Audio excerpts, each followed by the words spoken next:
মাছে ভাতে বাঙালি।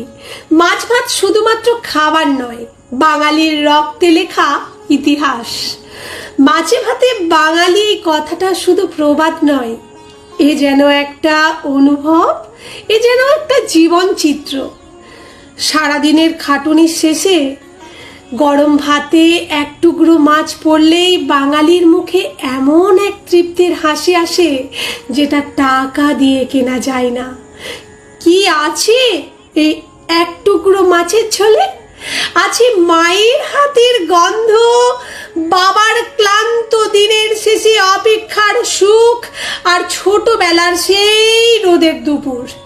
বাঙালি কি খায় তা যেমন গুরুত্বপূর্ণ, ঠিক তেমনই কিভাবে খায় ওটাই তো আরো বেশি করে তুলে ধরে আমাদের ঐতিহ্য।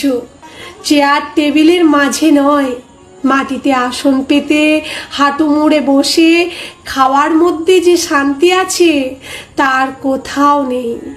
আরও একটা কথা তোমাদের তো বলতে ভুলেই যাচ্ছি, কাঁসার থালায় ভাত খাওয়া ওটাই তো বাঙালির শোভা বাড়ায়। কাঁসার থালায় হাত দিয়ে গরম ভাত খাওয়াটাই তো বাঙালির ঐতিহ্যের সবচেয়ে বড় পরিচয়। ওটা শুধু খাবার নয়, ওটা একটা শিকড়ের টান, একটা মাটির গল্প।